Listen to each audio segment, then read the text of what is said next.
Perhaps there is strength in numbers. Another brick in the wall to try to climb over the wall, perhaps, in the ACC.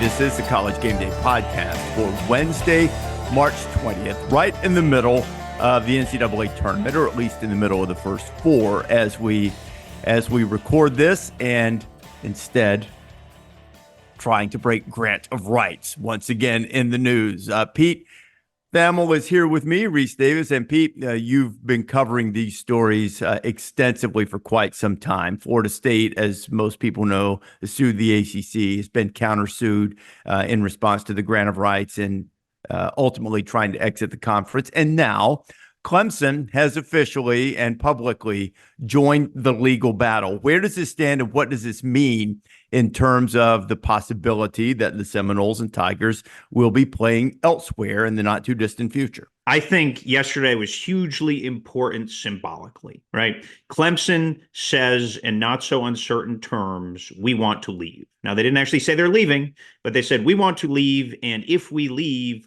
all of these, we are encumbered by all of these things. We don't have the rights to our games. We have to pay. They used the word exorbitant 5 times in the 22-page legal filing to describe the exit fee. So they thought the exit fee was too much. They thought they should own their rights. I don't think, Rece, legally they have some like open and shut slam dunk case. And I say that because they've wanted to leave for a while, as is Florida State. And if they had a like really linear way to do it, they would have done it by now. And breaking of granting rights is hard.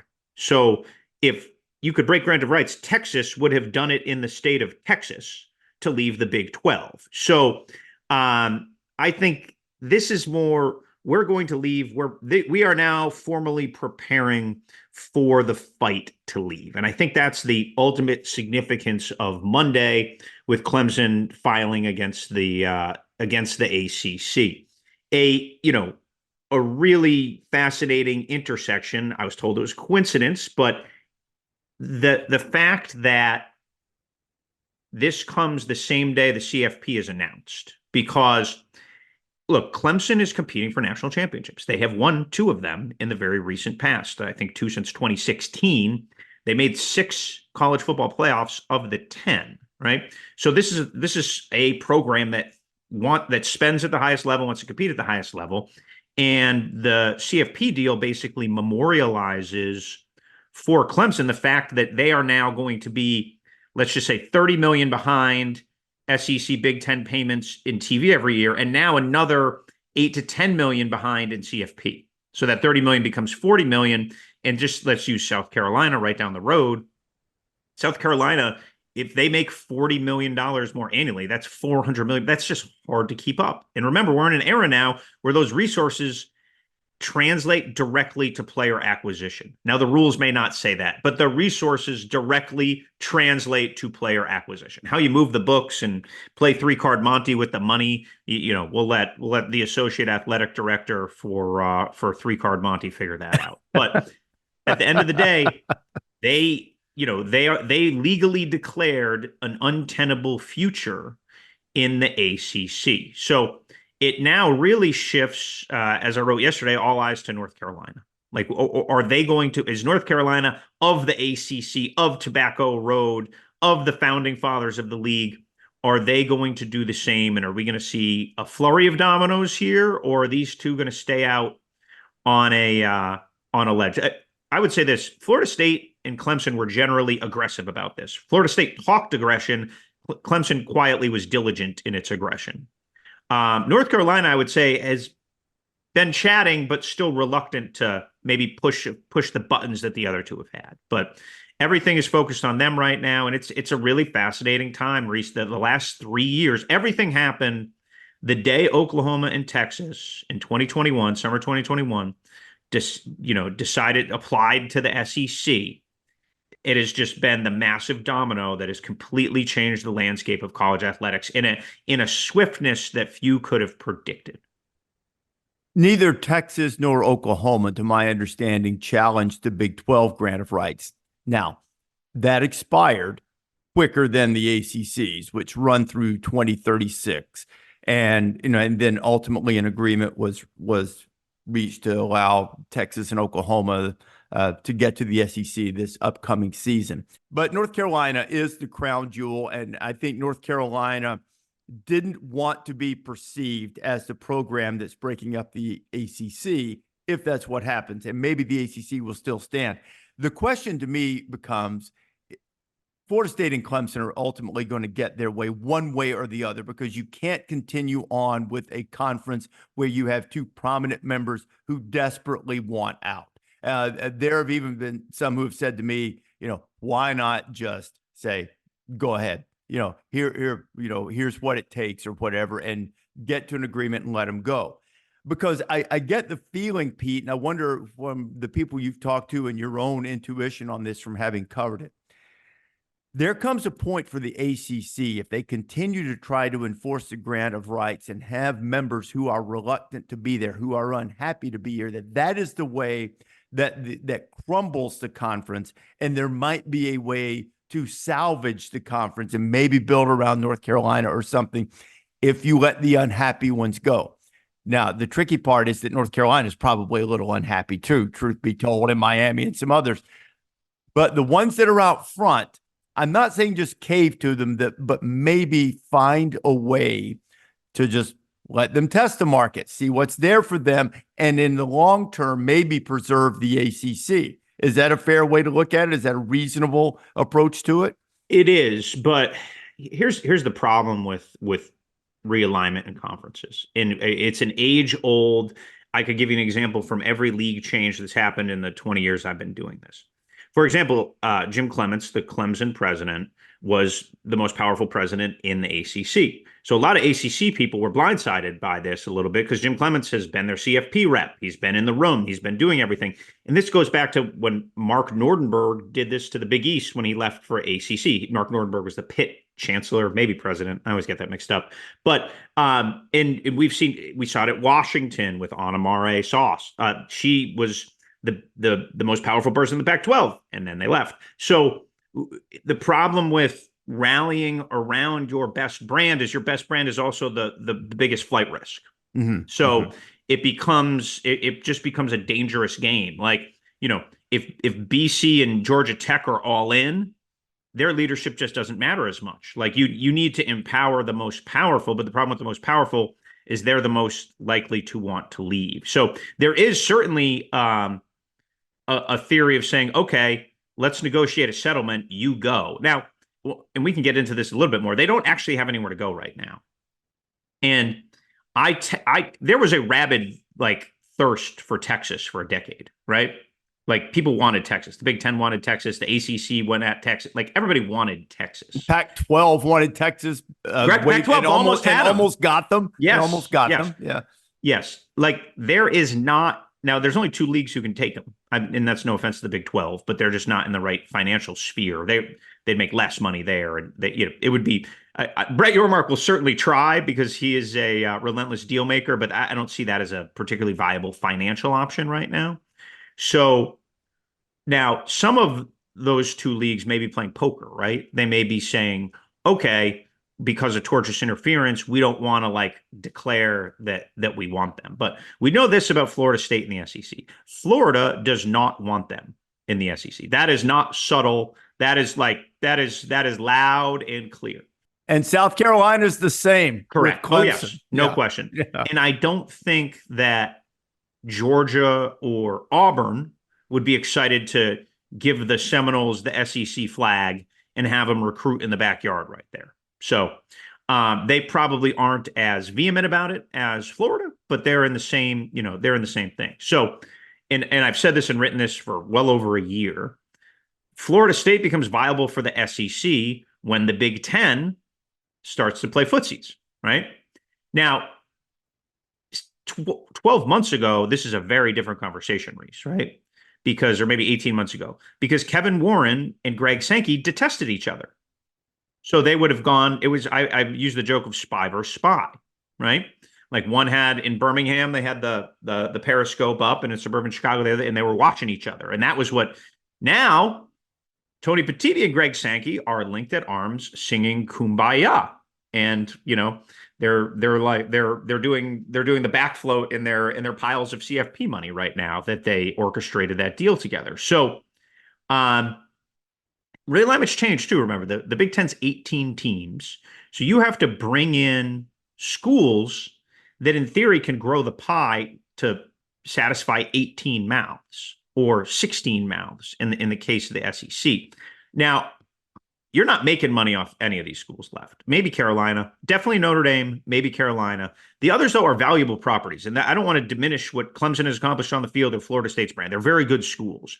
But when you're going brass tacks, pro rata, et cetera, there isn't like an overt we need excitement to them, in part because the markets are duplicate. So now that Greg Sankey and Tony Batiste are talking to each other, could they just call a realignment truce until they see things out? I don't know. But or they start to plot, because look, these two leagues are going to grow. There is a Power 2 that has never been more amplified, never been more announced, and never been more clear than the last week, right? And really Monday, like if you need a day that everything changed in college athletics for the future, for what college sports are going to look like and the map's going to look like, Monday was that day. It was loud and clear. It said, here's your future playoff that's basically going to be run by the Big Ten and the SEC governance-wise, and they are going to get gobs more money than everyone else.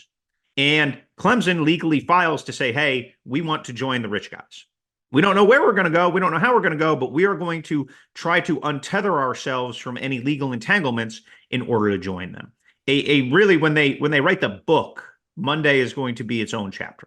There is plenty going on in the moment, but I can't help but have my vision look ahead to what this is going to be and what's next. And ultimately, this is going to go into the Power 2. And it is going to all be largely about inventory for television and competition. And you brought up the great point about outside of maybe Carolina and definitely Notre Dame, there's not a ton of value with the schools per se. So how do you create more value? What do businesses do when they've expanded to a certain point and now they want to improve their profit margin? What do? They start cutting cost. Okay, they start cutting off unprofitable sectors of their business. Now, there are contracts, but as we see, contracts can be challenged. Things can be redone. I start to wonder about the less profitable programs, particularly in football. And I know that there will be fans that will get upset about this, but I'm talking about the ones who haven't been successful and don't command eyeballs at the same rate as others. The obvious ones are the high-level academic institutions in the SEC and the Big Ten, Northwestern and Vanderbilt. But I think there are others. There is Mississippi State. There is Indiana.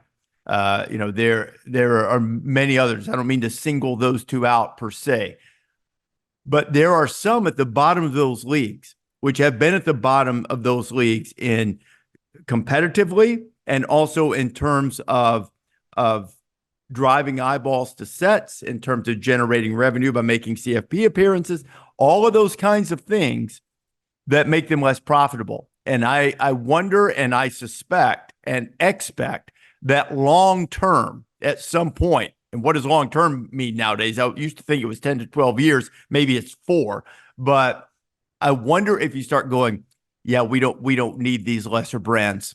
We don't need that. We need high level games every week to drive the ratings, to drive the money, to make the most competitive thing we possibly can in the CFP.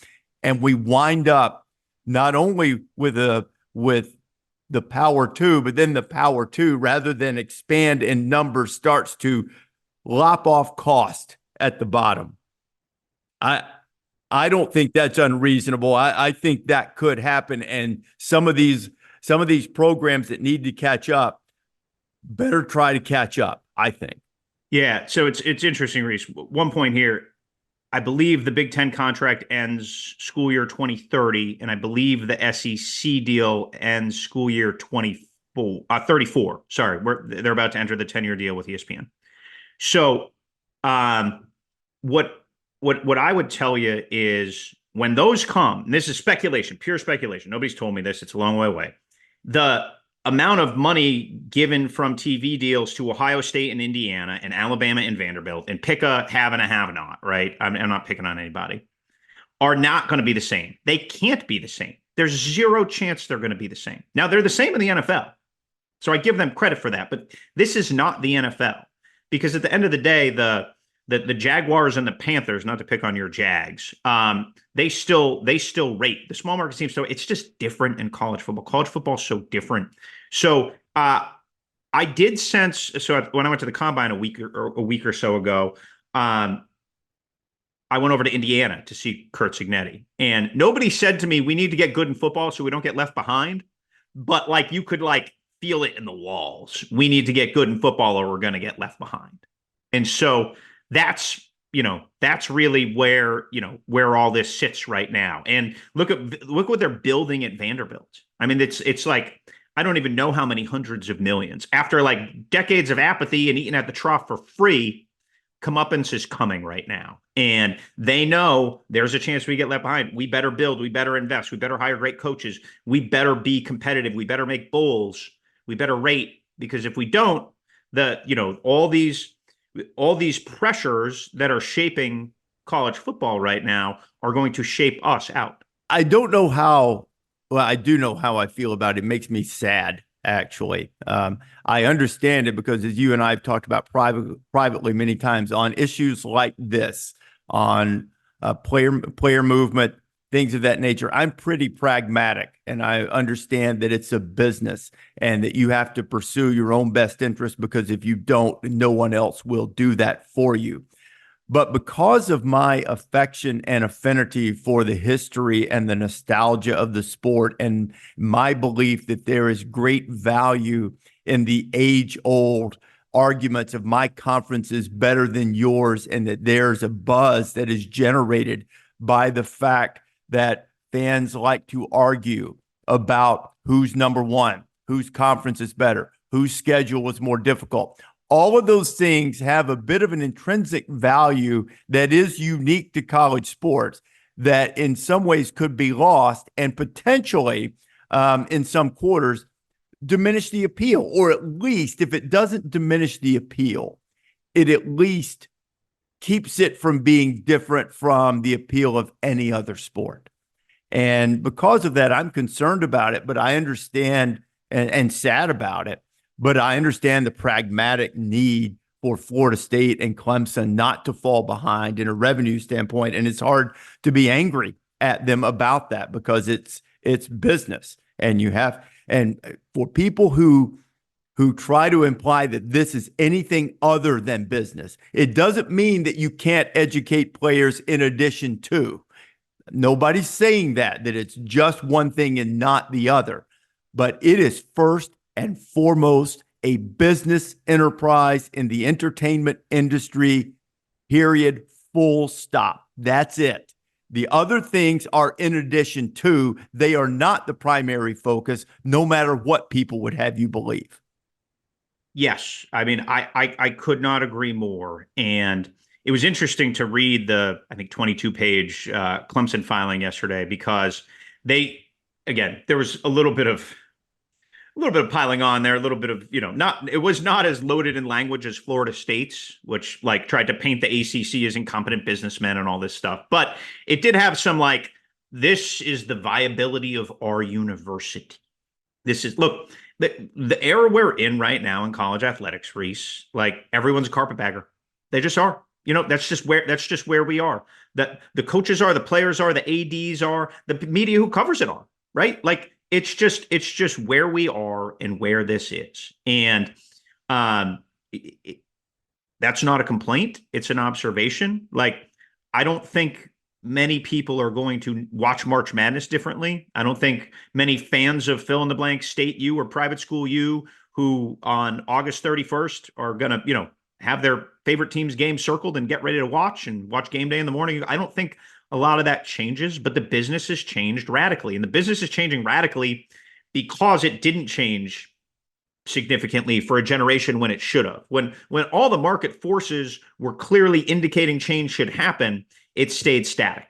And because it stayed static, Rece, Now the change is coming fast and furious, and the change isn't coming from NCAA leaders, athletic directors, et cetera. The change is coming from court cases, labor relation boards, and potentially Congress, but not yet still. So it's just been a fascinating, like, it's hard to really fathom. Like, if we had to list all the changes since that Oklahoma, Texas move in 2021, we could do like 3 podcasts on it. Like, it is just a wildly dynamic time where like major things are happening. I actually think the Clemson thing yesterday was a little bit smaller story than it should have been, because people are just numb. Oh, they're moving, they're going. Like, it's just not. Here's another lawsuit. Oh, yeah, correct. They want to go too. Yeah. Yeah. Like, realignment used to be sort of like these like shock waves that happened every so often. And now, like, realignment is just sort of like free agency in the NFL. It's just kind of part of the calendar. And so, it's completely and totally fascinating times going forward. And look, how long do you think we'll see an ACC as we reasonably know it? A couple of years, maybe 3. And that saddens me as someone who has, been to countless ACC basketball games, football too. But, there is a soul, an identity to that conference that is appealing. And it's sort of what I was talking about a couple of minutes ago, Pete, and I agree with you, it's not going to change the way people look at games. But one of the things that is unique to college sports is the way the fans get irrationally angry. Now, you can say, especially if you look at my X timeline from time to time, I don't know, like say maybe right after the college football playoff announcement, and still. Oh, did you draw the ire of any fan bases? Yes, that's happened. Certainly not as much. I'm sure they'll toast you with a Guinness and forgive you in August. Yeah, I'm sure they will. I look forward to that. The overwhelming majority of which, especially when you run into them personally, are fantastic. Sure, normal people, but you get on this. But I do say in a sort of almost a perverse way that the fact that they care that much is part of the appeal. And they'll always care about their school. But if this becomes sort of a conglomeration where it's all really cut and dried, and you have 12, 14, maybe eventually 16 teams in the playoff, and you're all playing in 2 leagues, and and you're all playing each other all the time, and there's not really anything to get that riled up about, do you lose a little something? Do you lose a little bit of the thing that separates you, gives you a distinct identity that the other sports don't have? And, that will probably be well after you and I are out of this business. Those things don't happen as rapidly as realignment. Those things happen drip, drip, drip. All of a sudden, your team finishes 17th instead of 16th in a 16-team playoff, and you're not quite as mad. You're not quite as mad as you were when you finished 5th instead of 4th. And think about that. A team can finish 17th, by the way. Like, that's mind bending. That's just not in football. There's been some bigger leagues in basketball, but like. And again, I guess we could talk about the WAC. I'm sure they're like when the WAC was whatever that big conglomeration 20 years ago. But yeah, that's a wild deal to me. That you can finish 17th. Like, somebody's finishing 17th in the Big Ten next year. Yeah, no, I know. I know. Like, you finish 17th, you're probably getting fired, right? Like, or you're on a hot seat next year or whatever. So it's just, like that's. I want to circle back to the Clemson case just for a second. Something you brought up, in our producer Adrian used to work on Court TV, and it called to mind when you were talking about the language that they use. Which, as I was reading your story and some other ones about the suit that Clemson filed, I kept noticing this semi-polite name calling. And it called to mind the idea that if the law is on your side, you argue the law. If the facts are on your side, argue the facts. If neither the law nor the facts are on your side, then you pound the table really loudly. That was the impression that I had of the Florida State piece, and to a degree to the Clemson case. And we referenced earlier, sort of in passing, that neither Texas nor Oklahoma challenged the grant of rights. And the ACC has been steadfast in maintaining that the grant of rights is unbreakable. We live in an era where sometimes you can generate enough public outrage about something that eventually the pressure causes you to cave. And I wonder if that is the strategy for Clemson and Florida State, that their lawyers say, we're not really sure we've got legal precedent on our side, or maybe not even facts, since, nobody, I do agree with one thing that the ACC said. It might have been pragmatically impossible for them not to sign, but nobody forced them to sign these deals. They just did. And, now the deal turns out to not be as good.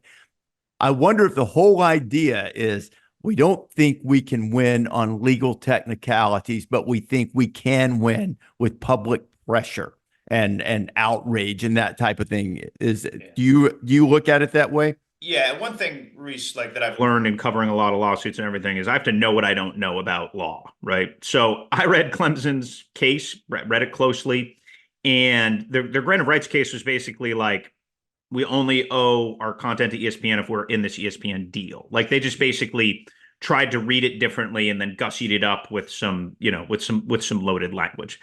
I was just kind of I talked to some lawyers yesterday and they were yeah, legally, this doesn't seem like a great case. Now, again, I am not qualified to say that, but nor am I. And I wasn't implying that. I was just sort of an observation go back to reading it. Yeah. If they had an open and shut case, they would have opened and shut it a long time ago. So I hinted in my story on ESPN.com yesterday that this is is this jockeying for a settlement? Is that what they're doing right now? Are they trying to get to the table for a settlement? I talked to a few people yesterday, just all different sides of this. Do they pay $100 million and then the whole darn thing changes, right? I keep hearing more and more about private equity. There's a grand Len Perna plan that I wrote about that doesn't seem like it will work because there's a lot of people against it to really professionalize college football, quite frankly. And they've sort of cast it as trying to save the other sports and everything. And so they have some presidents listening, some presidents on board. It does not seem like it's going to get any steam, but where private equity keeps coming up in presidential circles is perhaps as a vehicle for rev share. Because I just thought we're all writing that the ACC is getting this and the Big 12 is getting this and Notre Dame's getting this in the playoff. And I'm what are the players getting? That is this is a glaring, 10 years from now, we're going to be I can't believe they announced this $7-8 billion deal, whatever it is, and there was no vehicle for any of the money to go to the players. That's pretty astonishing, in the era where we are. It defies some logic for how the landscape is going right now. So you probably know this, and I'm not comfortable revealing which team because ultimately they didn't do it. But there was talk on a Final Four team several years ago. Oh yeah. Should we sit this one out? At least sit out and delay the start. Should we make a statement for some of these issues? And what you bring up opens the door for a team to do that. Yeah. For a team that is sufficiently motivated to stand their ground for this cause. And if nothing else, learn from your past mistakes. And the NCAA, not that they're in charge of all of this, but I'm using them as an example. The NCAA had the opportunity with the court case a few years ago and not appeal to the Supreme Court that would have perhaps given them an opportunity to create the proverbial framework for all of this NIL and player payment and revenue sharing. And they didn't do it because they tried to hold steadfast to the old student athlete model, which is a made up term anyway, and was made up to avoid workman's comp cases and all kinds of things like that way back in the day. So this is an opportunity right now to get ahead of this and revenue share, like you're talking, and find some framework. Now you got to figure out who negotiates for the players and who you're negotiating with. And I understand why they didn't come up with a model, because they don't know for sure who they're negotiating with, but they need to be open to this, or else they are inviting some type of calamitous situation in the playoff where a team goes, we're not going to play on your little field over here. We're going to try to take state U that we're playing in the first round, and we'll go over to the local high school and we'll play over there because we're competitors and we want to play. But we're not playing in your playground because you're not giving us any of what you're making or some such thing. And obviously that's a bit of a facetious example, but it could be disruptive, and it will be disruptive if they don't get ahead of it, which they have not shown the propensity to do in the past. They need to get ahead of this. They need to share the revenue. You bring up something else, and again, I try to know what I don't know too. I'm not a lawyer. I'm not particularly astute, if at all, in business. So I was talking to a lawyer about some of this, and his take on the private equity is, what do you think private equity is going to do once they invest their money at some point? They're going to go, hey, you know what? I don't like that you're spending the money over here. Fire that person. Get rid of that. Your SID is going to be an AI bot. Yeah, I mean, this idea that I think that there are some schools that, at least, and you're deeper in the weeds on this than I am, but there are some of these schools with private equity that they're just looking at this like a Santa Claus pile of money. Like there are people who just say, hey, we're short on money. Hey, give me your money. And well, they haven't had to pay the talent for 30, 100 years. Yeah. So I think there's nothing wrong with it, but you need to go into that with your eyes wide open, that you are establishing a business relationship,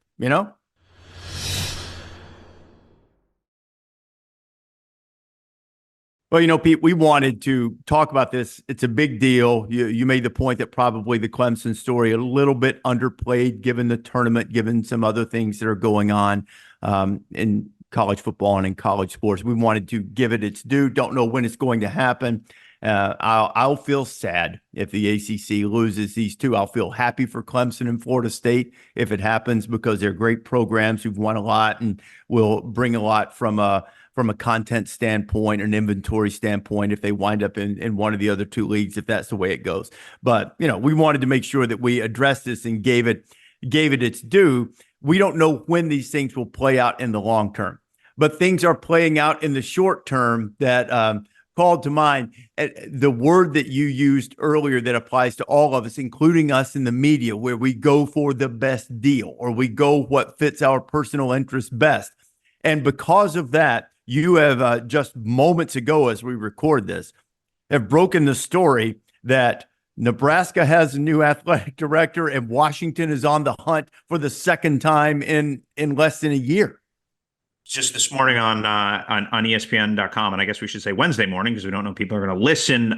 We broke the story of Troy Dannen, the Washington athletic director, finalizing a 6-year deal to become the next AD at Nebraska. The deal is done, and I would expect it to be announced by the time most people listen to this pod. So Dannen was the very successful athletic director at Tulane. He got hired. A week later, he hired Willie Fritz in December of 2015, and they locked arms and built Tulane from a generally irrelevant program for a generation, right? At least since the Bowden blip there in the late 90s, and got Tulane to become the AAC champion and finished 9th in the country, which is mind-bending. And so Dannen left for Washington in October. His first week, actually, Rece, was the week we were there for College GameDay. And obviously didn't have much to do, honestly, with Washington's run to the national title game. That's not why they hired him. But I think Nebraska's interest was, okay, this is a guy who's been in Big Ten meetings for 6 months. Now, Washington isn't in the Big Ten yet, but the ADs don't go to the Pac-12 meetings once the school is declared. So it's someone who can hit the ground running in the Big Ten, understands the league and the landscape, has deep Midwest ties, and I was told, and it's in the story, that it was a personal decision for Dannen and his wife, who both have all their families are in Iowa. So they're close by. He is, if you've ever met Troy Dannen, he is of the Midwest, Rece, much like I am of the Northeast. So in that sense, it's a match. There's also a relationship with Matt Rule. When Dannen was in the AAC, early in his years there, Rule was the coach at Temple. So there's some familiarity there. So for Nebraska, no one has told me this, but I do think we're about to enter an NCAA tournament flurry here where Trev Alberts is going to be in a few news cycles, right?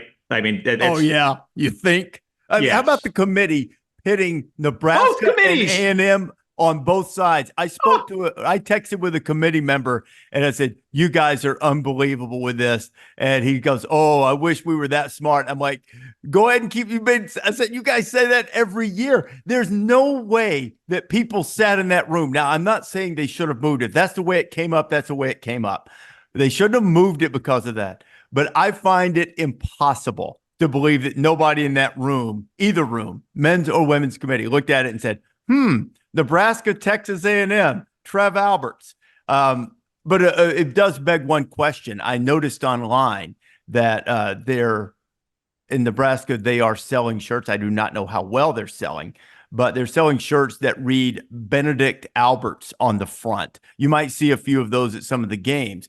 I don't imagine that Troy Dannen was in Seattle long enough to have any purple and gold Benedict Dannen shirt. Maybe DeBoer, I don't know, but not Troy Dannen. I feel like of the things people are protesting in the city of Seattle, Troy Dannen's departure is going to be pretty low on the list. All I know coming out of Seattle right now are personal off-season records with exit velocities. That's all I know. All right, there we go. There we go. I digress. Go ahead. There we go. We like to hear that. Do we get an independent ball contract for the spring? We do. Evansville Otters. Go Otters. Oh, nice. But anyway, that's Rece's son, by the way, for folks who. For folks who don't listen to every single podcast. And, I don't know why they wouldn't. Yeah. But so this is a move. Now, where does this leave Washington? Leaves Washington in an interesting spot because they have an open basketball search right now. Mm-hmm. Danny Sprinkle of Utah State had been the speculative favorite pretty much since Mike Hopkins was fired and even before. He's got strong ties to Washington. So, and this is a little bit why I hire search firms, right? Like you would think that however deep that search was, it would stay on track. And I have a reference in the story that I wrote this morning that the thought is that search will stay, we'll stay where it was. You have your candidate pool, et cetera. I don't think they're going to just restart it because there's someone new. And look, like whoever Washington hires in basketball is going to get to the other side of the river. And AD uncertainty is not a reason to stay in a smaller league. Right. Mm-hmm. If they're fishing from the Mountain West pool. So let's just assume, open Pac-12 job. I'm sorry, open West Coast Big Ten job. Big Ten job. Got to retrain our minds. It's going to be hard. It's going to be very difficult. Yes. That's the general pool they're looking at. So the thought is it stays that way. And look, there'll certainly be some consternation in Washington about his departure, but we're in an era where everyone's a free agent, Rece. It's just it is what it is. It's hard for me to just get to just where we are to get too aggrieved over that. Guy gets to go home to his family, and Nebraska is a better football job than Washington? I don't know.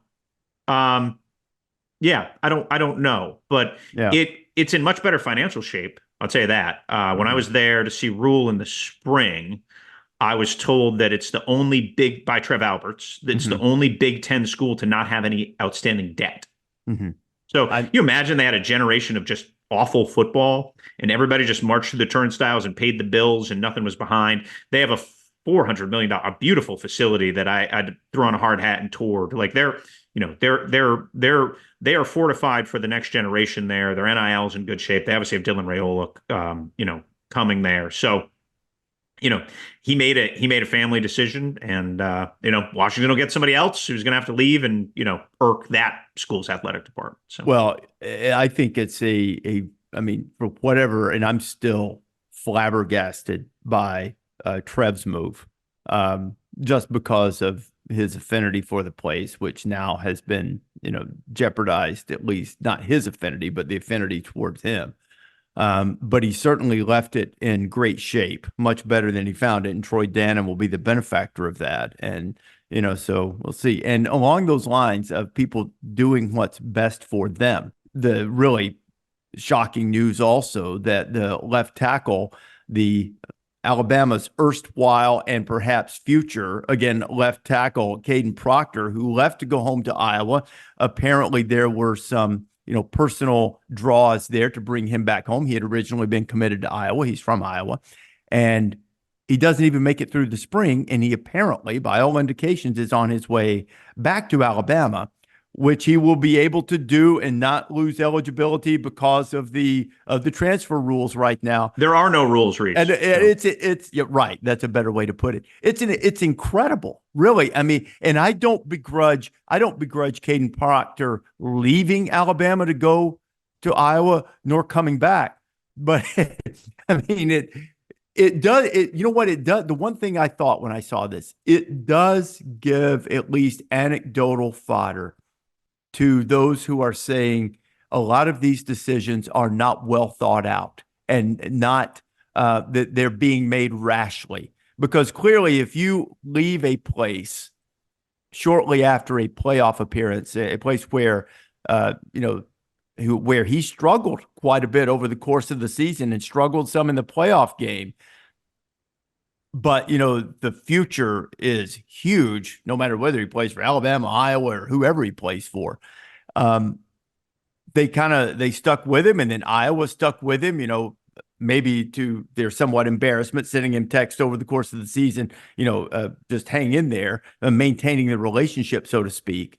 And then to go for part of the spring and turn around and decide, now I made a mistake here, I'm going back, is really, really strange. It's really strange to me. I don't really have any feelings one way or the other. It just doesn't feel quite right for some reason. People who listen to this pod know we're not pearl clutchers, right? We don't want it to be like it was in this year, that year, whatever. Yeah. But there are just some basic, this just offends basic team rules, if this happened in under 12 Babe Ruth, it would be weird. This is like an AAU move, right? Yeah. It's he's going to play for the Express this weekend. Oh, he's going down to DC to play with them next weekend, and then he's going to go back.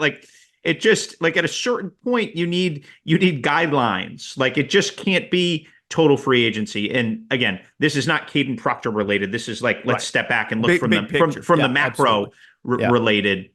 We have seen college basketball transition itself into irrelevancy in the regular season, right? A buddy of mine called me the other day, he played college sports fan, and I said to him, can you name a college basketball player? And he said, no, a lot of people talk about the girl at Iowa, this guy with kids who, has TV on and everything like that. And I bring that up just to say, somewhere along the way, and it wasn't one thing, right? It's a confluence of all these things. College basketball's regular season realignment was a factor. One and done was a factor. The prep, there's all these different factors, right? And then by the time NIL came to keep the Hunter Dickinsons and the Caleb Loves and those familiar faces around, it the toothpaste was out of the tube a little bit. People weren't going to come back because there was just 10 years of constant transition and you didn't know what it looked like. And my fundamental rules of fandom are you need to know who's on your team and you need to know who's on your rival's team. You need to know who to like and you need to know who to hate. And so that could be confusing for an Auburn fan right now because they liked when Kadyn Proctor left, but now he's coming back and they don't know. It's just, again, college football will endure forever because it is a wonderful sport that you and I both hold dear.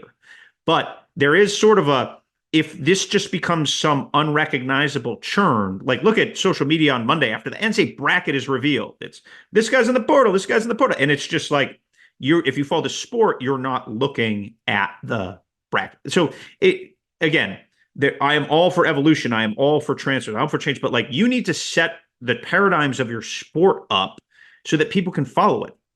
That's, whether it's contracts, whether it's rev shares coming, right? And we talked about earlier, we don't know how, but there has to just be enough structure in place where the sports are relatable. Yeah. 100% agree on all of it. One thing that I used to say years ago that separated college sports and made it fun and gave people the passionate following and the oftentimes entertainingly irrational follows is that Roger Clemens could play for the Red Sox and the Yankees, but players didn't play for Alabama and Auburn or Michigan and Ohio State. Now they do. I mean, I don't recall the player's name. One of the recruits that Saban had last year transferred to Auburn. We've had offensive linemen go from Michigan to Ohio State. We had a receiver go from Georgia to Georgia Tech. It's so, and again, I'm like you. I'm not saying that's wrong. They shouldn't be able to do it. How dare they? I'm not the old man on the porch saying, don't do that. But it does come at a little bit of a cost. If I didn't like you yesterday because you were over there, now I like you today. Oh, wait, no, you're leaving to go there. I don't like you anymore. I can't keep up. And I think that's what you're talking about. And it's, the NFL, I mean, there's a lot of player movement going on right now, but there's a framework and whatever in it. But the framework, remember, in the NFL is mutually agreed upon with the players. And I think a lot of old school fans in college sports are saying, implement, institute, demand a framework. No, it has to be bargained. Everybody agrees to it. And once they agree to it, then we thrive under it. Pete, unbelievable work as always on the Clemson story. And I know you'll continue to follow it, and we'll keep doing these podcasts on. Also great work breaking the Troy Dannen story. Congratulations on that. So. Thank you. I appreciate it. We are in an era of chaos in college athletics. It is something different every day. And we are just the guys to lead you through it. Thanks for listening to the College Game Day Podcast. We ask you to subscribe or download wherever you prefer to get your podcast.